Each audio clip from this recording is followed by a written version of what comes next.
Good morning guys. तो चलिए start करते हैं जुलाई का आखिरी दिन यानी कि 31 जुलाई के इंपॉर्टेंट करंट अफेयर्स की।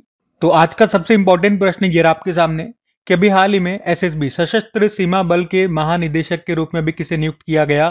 तो आंसर होगा संजय सिंघल को। तो सिंपल सा याद रखना है, संजय सिंघल को अभी सशस्त्र सीमा बल का नया डायरेक्टर जनरल बनाया गया है।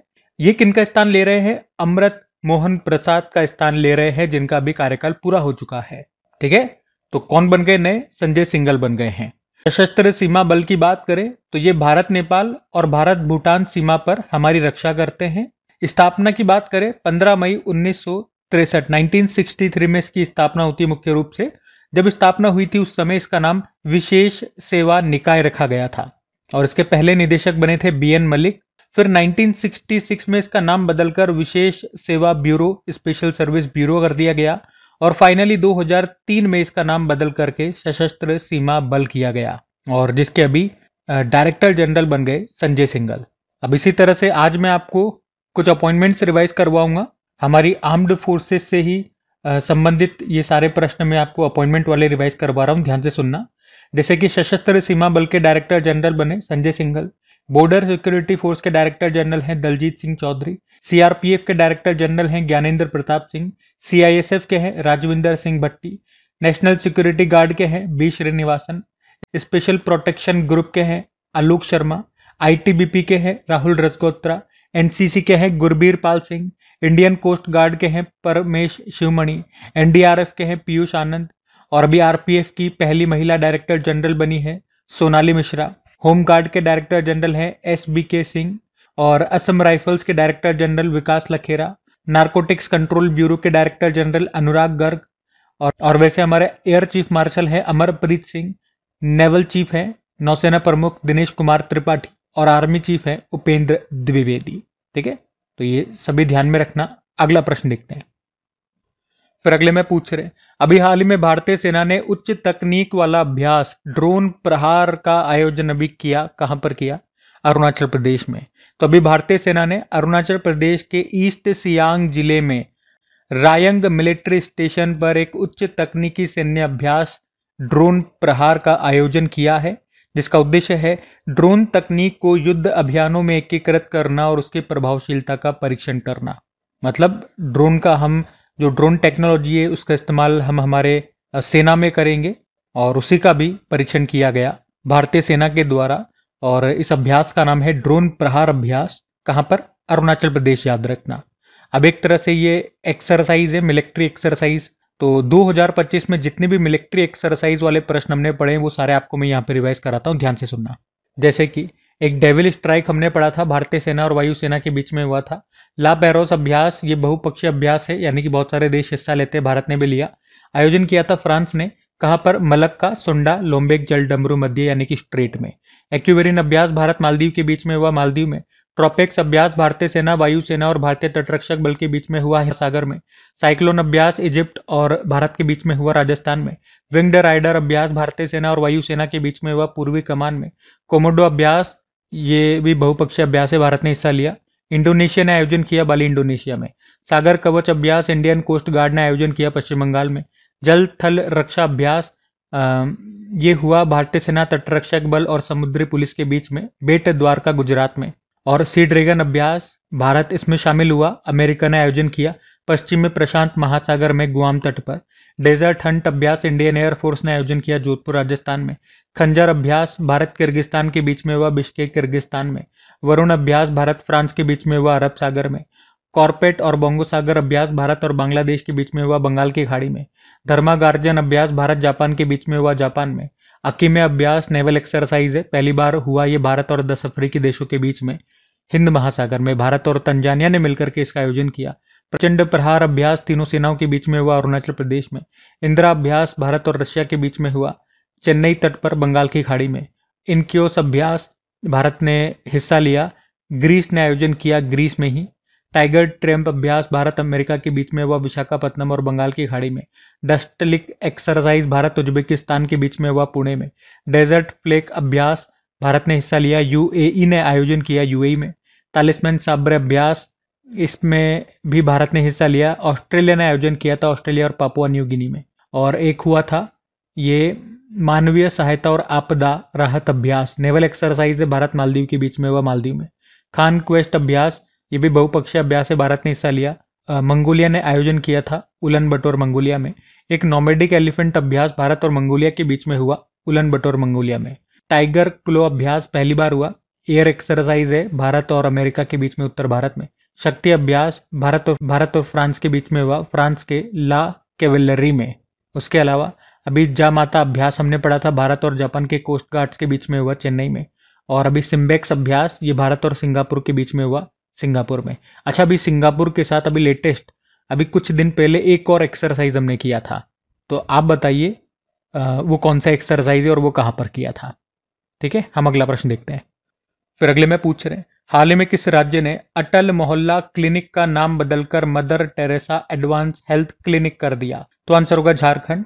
तो अभी हेमंत सोरेन की सरकार ने झारखंड में जो अटल मोहल्ला क्लिनिक है उसका नाम बदलकर मदर टेरेसा जी के नाम पे कर दिया, mother Teresa advance health clinic. और मैं आपको बता दूं, इसे शुरू किया था 2019 में, जब झारखंड में बीजेपी सरकार थी, मुख्यमंत्री थे रघुबर दास, उस समय से शुरू किया गया था। उद्देश्य था शहरी झुग्गी झोपड़ियों में गुणवत्तापूर्ण स्वास्थ्य सेवा की कमी को दूर करना। यहाँ पर निःशुल्क और प्राथमिक स्वास्थ्य सेवाएं दी जाती है, लेकिन इसका नाम बदल दिया अभी। अब नाम बदलने से ही संबंधित आज मैं आपको कुछ करंट अफेयर्स के प्रश्न रिवाइज करा रहा हूँ, सारे इंपॉर्टेंट प्रश्न रहेंगे, ध्यान देना। अभी महाराष्ट्र के खुलताबाद शहर का नाम बदलकर रत्नापुर किया था। उत्तर प्रदेश ने अपनी शून्य गरीबी योजना का नाम बदलकर BR अम्बेडकर जी के नाम पे किया। राष्ट्रपति भवन के दरबार हॉल का नाम बदलकर गणतंत्र मंडप कर दिया और अशोक हॉल का नाम बदलकर अशोक मंडप कर दिया। पुणे एयरपोर्ट का नाम जगतगुरु संत श्रेष्ठ तुकाराम महाराज जी के नाम पे कर दिया और पोर्ट ब्लेयर का नाम, जो कि अंडमान निकोबार की कैपिटल है, उसका नाम श्री विजयपुरम कर दिया। अयोध्या एयरपोर्ट को महर्षि वाल्मीकि जी के नाम से जानते हैं, राजपथ को कर्तव्य पथ, चंडीगढ़ एयरपोर्ट को शहीद भगत सिंह जी के नाम से, केंद्रीय तंबाकू अनुसंधान संस्थान सेंट्रल टोबैको रिसर्च इंस्टीट्यूट को अब national institute for research on commercial agriculture के नाम से जानते हैं। अस्त्र MK3 मिसाइल, जो कि एक तरह की beyond visual range air to air missile है, इसका नाम बदल के गांडीव कर दिया। कॉमनवेल्थ गेम्स फेडरेशन को अब कॉमनवेल्थ स्पोर्ट्स कहते हैं। राजस्थान में फोय सागर झील का नाम बदलकर वरुण सागर हो गया। उत्तराखंड की एक सुरंग है, इसका नाम भी बदल दिया गया। सिलक्यार सुरंग से पहले इसका नाम सिलक्यार सुरंग था, अब इसे बाबा बौखनाथ सुरंग कहते हैं। और ये आप जानते हो, भारत इंग्लैंड टेस्ट सीरीज का नाम बदलकर अभी एंडरसन तेंदुलकर ट्रॉफी किया गया। उससे पहले भारत ऑस्ट्रेलिया टेस्ट सीरीज का भी नाम बदला गया था और बॉर्डर गावस्कर ट्रॉफी रखा गया था। पंचमढ़ी वन्यजीव अभ्यारण्य जो मध्य प्रदेश में है, अभी उसे भभूत सिंह वन्यजीव अभ्यारण्य कहा जाता है। बिहार में गया शहर का नाम बदलकर गयाजी कर दिया। राष्ट्रीय जन सहयोग एवं बाल विकास संस्थान का नाम बदलकर सावित्रीबाई फुले राष्ट्रीय महिला एवं बाल विकास संस्थान कर दिया।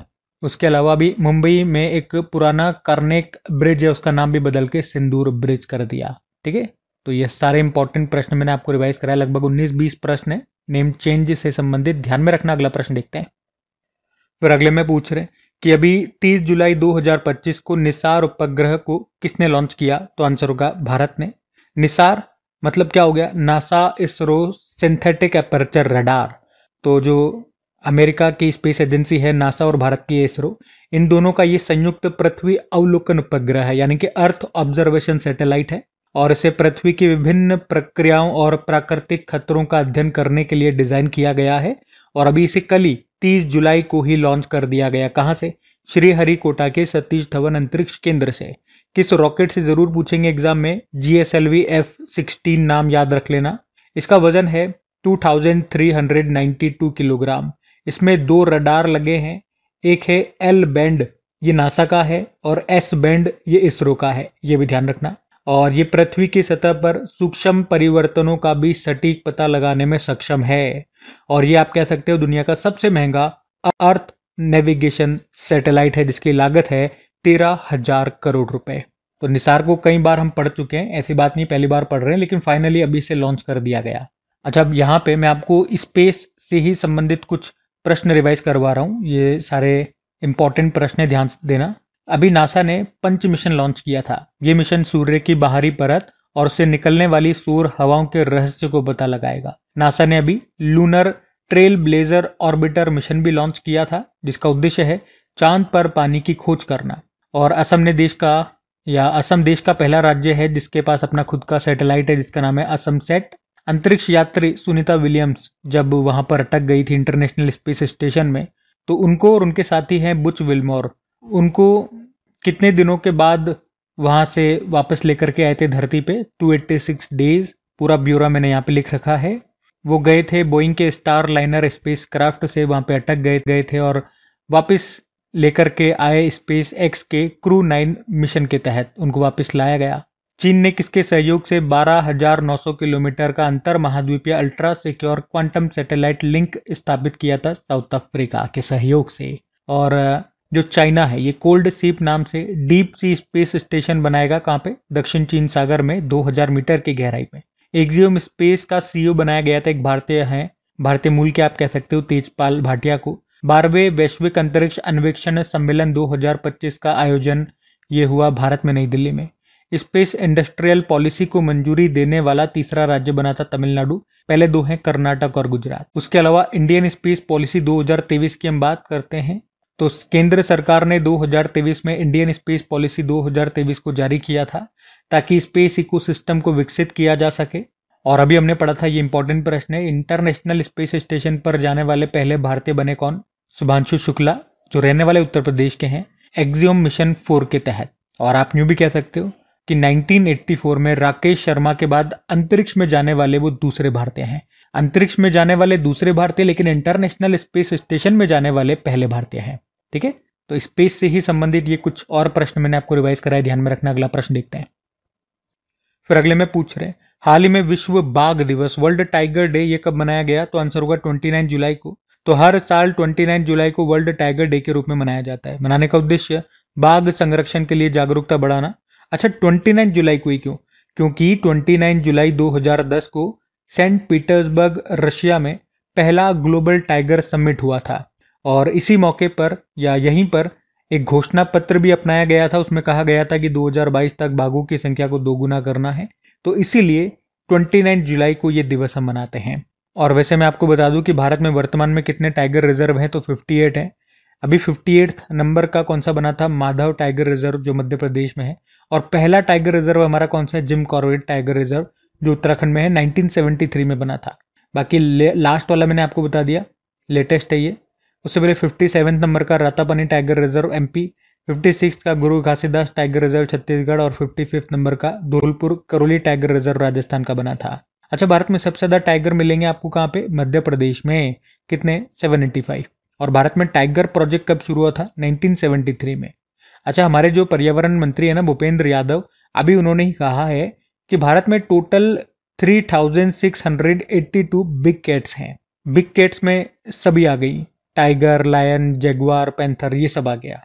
और अभी आपको याद भी होगा बिग कैट अलायंस का पहला हेड इन्हीं को बनाया गया था, भूपेंद्र यादव को। ठीक है, तो बाघ का ये प्रश्न था, दिवस था एक्चुअली 29 जुलाई, लेकिन उससे संबंधित जो भी प्रश्न बन सकते हैं वो मैंने आपको रिवाइज करा दिए। अब एक प्रश्न मैं आपसे पूछता हूँ, प्रोजेक्ट एलिफेंट ये हमने कब शुरू किया था? ये आपको बताना है। प्रोजेक्ट टाइगर तो मैंने आपको बता ही दिया 1973। अब एलिफेंट वाला आप बताओ। और डे वाला प्रश्न है, तो लगातार मैं आपको डे वाले प्रश्न रिवाइज करा रहा हूँ। आज मैं आपको रिवाइज नहीं कराऊंगा, ठीक है? आज आप इतना याद रखें, मैं आपको कल जुलाई के जो भी इंपॉर्टेंट डे वो सारे एक साथ रिवाइज करा दूंगा।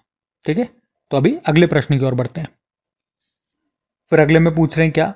अभी हाल ही में डीआरडीओ ने प्रलय मिसाइल का सफल परीक्षण ये कहां पर किया? तो आंसर होगा उड़ीसा। तो अभी डीआरडीओ ने डॉक्टर एपीजे अब्दुल कलाम द्वीप से, जो कि उड़ीसा में है, तो यहीं से भारत की पहली स्वदेशी रूप से विकसित अर्ध ballistic missile, short range ballistic missile जिसका नाम है प्रलय, इसका सफल परीक्षण किया अभी 28 और 29 जुलाई को। ये मिसाइल पृथ्वी 1 की जगह लेगी, ये पॉइंट भी याद रखना। ये सतह से सतह पर मार करने वाली कम दूरी की बैलिस्टिक मिसाइल है जिसके रेंज है 150 से 500 किलोमीटर। ये कितना एक बार में वॉरहेड यानी कि आयुध ले जा सकती है? 600 से 1000 किलोग्राम भार तक ये ले जा सकती है। और डीआरडीओ ने इसे भारत डायनेमिक्स और भारत इलेक्ट्रॉनिक्स लिमिटेड के सहयोग से तैयार किया है। अच्छा, अर्ध बैलिस्टिक मिसाइल का मतलब क्या हो गया? इसमें बैलिस्टिक और क्रूज दोनों मिसाइलों के फीचर हैं। प्रलय की खास बात यह है कि ये अपने पाथ को चेंज कर सकती है, जबकि नॉर्मली बैलिस्टिक मिसाइल के साथ ऐसा नहीं होता है। देखो बैलिस्टिक मिसाइल से आप ऐसे समझो, क्रूज मिसाइल और बैलिस्टिक मिसाइल में अंतर इसके पाथ से समझो। इसका पाथ प्रोजेक्टाइल मोशन की तरह होता है, पहले ऊपर जाता है फिर नीचे आता है। और क्रूज मिसाइल में क्या होता है, जो क्रूज मिसाइल होती है वो ऊपर नहीं जाती, वो धरती के चिपक कर चलती है ताकि रेडार के पकड़ाई में ना आए। बाकी डीआरडीओ की बात करते हैं हम।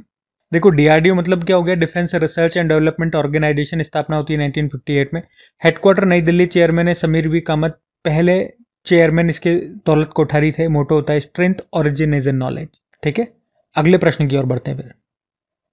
फिर अगले में पूछ रहे हैं, हाल ही में भारत की वन एयरपोर्ट वन प्रोडक्ट पहल ये कहां पर लॉन्च की गई? तो आंसर होगा टुटिकोरिन एयरपोर्ट। ये कहां पर मिलेगा आपको? तमिलनाडु में। तो अभी प्रधानमंत्री नरेंद्र मोदी ने टुटिकोरिन एयरपोर्ट तमिलनाडु से वन एयरपोर्ट वन प्रोडक्ट पहल को शुरू किया है। इस पहल का उद्देश्य है एयरपोर्ट्स को रीजनल प्रोडक्ट्स का एक्सपोर्ट करने के लिए हब के रूप में विकसित करना, और इसे मिनिस्ट्री ऑफ सिविल एविएशन के द्वारा लॉन्च किया जा रहा है। और अभी से पायलट प्रोजेक्ट के तौर पर टुटिकोरिन एयरपोर्ट में लॉन्च किया गया।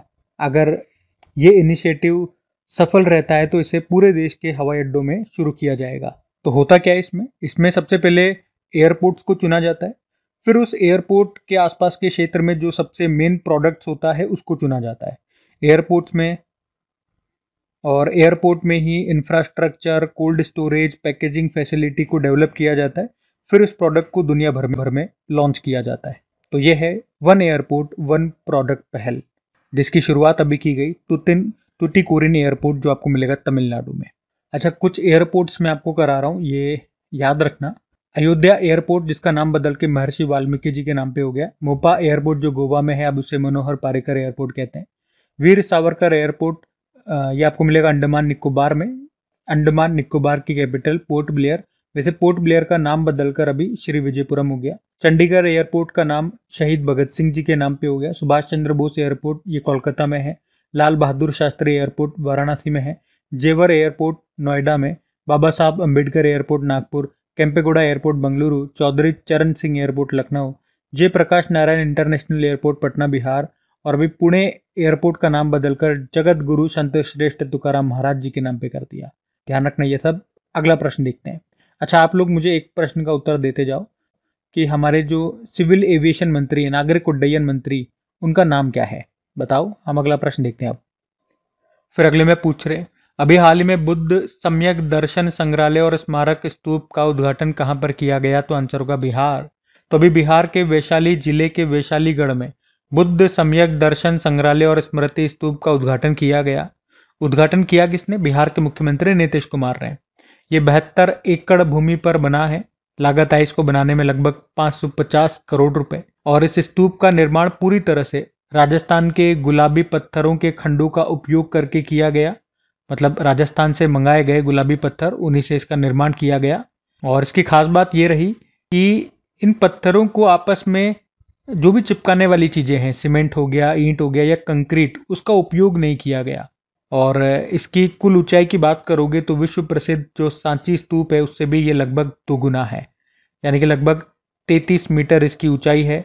इसका जो आंतरिक व्यास, इंटरनल डायमीटर है, वो है 37.80 मीटर। और बाह्य व्यास यानी कि जो आउटर डायमीटर है वो है 49.80 मीटर का। और यहीं पे भगवान बुद्ध की भी एक मूर्ति लगाई गई है, जिसे उड़ीसा के कलाकारों ने तैयार किया है। ठीक है, तो ये कहाँ पर? बिहार में। बिहार में इसका उद्घाटन किया गया। अब बिहार लेकर के चलते हैं आपको, तो ये रहा मैप में बिहार। आइए ना हमरा बिहार में। बिहार कैपिटल पटना। मुख्यमंत्री नीतीश कुमार। गवर्नर है आरिफ मोहम्मद खान। बिहार दिवस मनाया जाता है वर्ल्ड वाटर डे के दिन ही, 22 मार्च को ही। वाल्मीकि नेशनल पार्क है। राजगीर वाइल्ड लाइफ सेंचुरी है। कामोर वाइल्ड लाइफ सेंचुरी है। उसके अलावा अभी इथेनॉल नीति को अपनाने वाला पहला राज्य बना बिहार। भारत का पहला डॉल्फिन रिसर्च सेंटर कहाँ खुला? पटना बिहार में। ग्रामीण क्रिकेट लीग शुरू करने वाला पहला राज्य बिहार। केंद्रीय वित्त मंत्री निर्मला सीतारमण ने मखाना बोर्ड कहाँ पर शुरू करने की घोषणा की? बिहार। और रक्षा मंत्रालय ने कहाँ पर शौर्य वेदनम उत्सव का आयोजन किया? बिहार के पूर्वी चंपारण जिले के मोतिहारी शहर में। सेपक टकरा विश्व कप 2025 हुआ बिहार में, जिसका मैस्कॉट था भीम, जो रिप्रेजेंट करता है बफेलो को। और भारत ने जापान को हरा के पहली बार गोल्ड जीता। टोटल बात करोगे तो भारत मेडल टैली में चौथे स्थान पर है, टॉप पर थाईलैंड है। और 12वां मेंस एशिया हॉकी कप 2025 ये भारत में होगा, राजगीर बिहार में। खेलो इंडिया यूथ गेम्स 2025 7वां एडिशन, ये भी हुआ। बिहार में मैस्कॉट है गजसिम्हा। महिला संवाद अभियान यहाँ हुआ। और पहली बार भारतीय वायुसेना की सूर्य किरण एरोबेटिक टीम ने एयर शो का आयोजन किया पटना में। मोदी स्मृति चिन्ह संग्रहालय, ये आपको मिलेगा मोतिहारी बिहार में। विक्रम ब्लॉक केनाल सौर ऊर्जा परियोजना का उद्घाटन कहाँ किया गया? पटना में। और बिहार के गया शहर का नाम बदलकर गया जी कर दिया। भारत का पहला राज्य कौन सा बन गया है जिसने मोबाइल आधारित ई वोटिंग की सुविधा शुरू की? और मडोरा डीजल लोकोमोटिव प्लांट, ये बिहार के सारण जिले में आपको मिलेगा। और पहली बार यहाँ पर बने इंजन विदेश में निर्यात होंगे। किस देश में? गिनी देश में। तो इन सब कारण से बिहार न्यूज में था, ध्यान में रखना। अगला प्रश्न देखते हैं।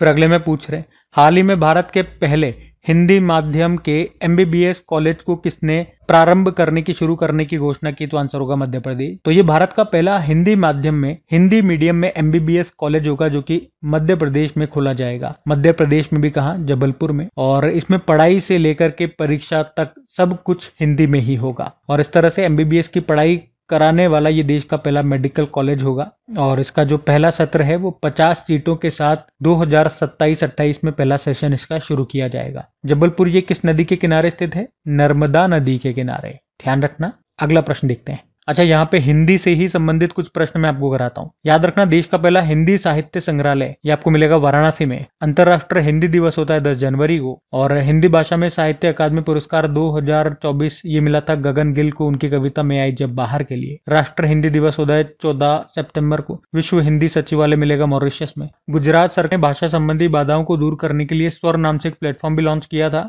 उसके अलावा कुवैत में भी पहले हिंदी रेडियो प्रसारण को शुरू किया गया था। केंद्र सरकार ने बहुभाषी शिक्षा को बढ़ावा देने के लिए कौन सा ऐप लॉन्च किया? अनुवादिनी। रक्षा मंत्री राजनाथ सिंह, इन्होंने रक्षा मंत्रालय से द्विवार्षिक बाई एनियल हिंदी पत्रिका भी लॉन्च की थी, उसका नाम है सशक्त भारत।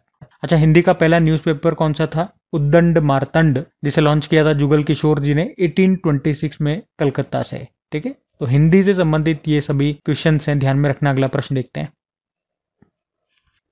फिर अगले में पूछ रहे, हाल ही में हॉकी इंडिया की 15वीं राष्ट्रीय कांग्रेस कहां पर हुई? तो आंसर होगा तमिलनाडु। तो अभी हॉकी इंडिया ने तमिलनाडु के महाबलीपुरम में अपनी 15वीं कांग्रेस यानी कि बैठक का आयोजन किया। इसकी अध्यक्षता की हॉकी इंडिया के अध्यक्ष दिलीप तिर्की ने। इससे पहले की बैठक हुई थी लखनऊ तमिलनाडु में। और हॉकी इंडिया के बारे में जानती स्थापना होती है 2009 में। और हेडक्वार्टर नई दिल्ली, अध्यक्ष हैं दिलीप तिर्की। बाकी इंटरनेशनल हॉकी फेडरेशन स्थापना होती है 1924, हेडक्वार्टर लुज़ेन स्विट्जरलैंड, हेड है मोहम्मद तैयब इकराम। और भारत 1928 में FIH का सदस्य बनने वाला पहला एशियाई देश बना था। और एशियन हॉकी फेडरेशन का हेडक्वार्टर मिलेगा कुआलालंपुर मलेशिया में। उसके अलावा आप देखो कुछ cups and trophies, Azlan Shah cup, Aga Khan cup, Dhyanchand cup, Rangaswamy cup, Scindia cup, Ranjit Singh cup, Beighton cup, Indira cup, इन सबका संबंध है हॉकी से। बाकी ये थी आज की हमारी करंट अफेयर्स की क्लास।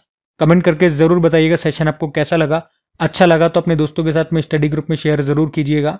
वीडियो को लाइक नहीं करा तो लाइक करना। बाकी डेली इनकी क्विज बना करके अपलोड की जाती है। आपका प्रैक्टिस सेट तैयार किया जाता है करेक्ट एग्जाम एप्लीकेशन पे, जहाँ पे डेली की आपको करंट अफेयर्स की क्विज मिल जाएगी, ताकि आप अच्छे से प्रैक्टिस कर सको तो एग्जाम टाइम पे आप भूलो नहीं।